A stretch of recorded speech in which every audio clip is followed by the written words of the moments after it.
ಎಲ್ಲರಿಗೂ ನಮಸ್ಕಾರ. ಪಾವಗಡದ ವೆಂಕಟಾಪುರದಲ್ಲಿ ರಸ್ತೆಯ ಕೆಸರಿನಲ್ಲಿ ಬುಲೆರೋ ವಾಹನ ಸಿಲುಕಿದ ಕಾರಣ ತೀವ್ರ ಟ್ರಾಫಿಕ್ ಜಾಮ್ ಉಂಟಾಗಿ ಸಂಚಾರ ಅಸ್ತವ್ಯಸ್ತವಾಯಿತು.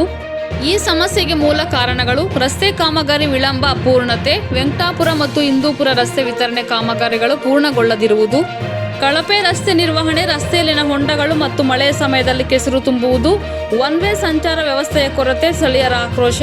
ಕಳಪೆ ರಸ್ತೆ ನಿರ್ವಹಣೆ ಅಥವಾ ಮಳೆಯಿಂದಾದ ಕೆಸರಿನ ಸಮಸ್ಯೆಯ ಹೊರತಾಗಿಯೂ ಸಂಬಂಧಪಟ್ಟ ಅಧಿಕಾರಿಗಳು ಯಾವುದೇ ಕ್ರಮ ಕೈಗೊಂಡಿಲ್ಲ ಎಂದು ಸ್ಥಳೀಯರು ಆರೋಪಿಸಿದ್ದಾರೆ. ಕಳಪೆ ಕಾಮಗಾರಿ ಮತ್ತು ಅಧಿಕಾರಿಗಳ ನಿರ್ಲಕ್ಷ್ಯದ ವಿರುದ್ಧ ಸ್ಥಳೀಯರು ತೀವ್ರ ಆಕ್ರೋಶ ವ್ಯಕ್ತಪಡಿಸಿದ್ದಾರೆ.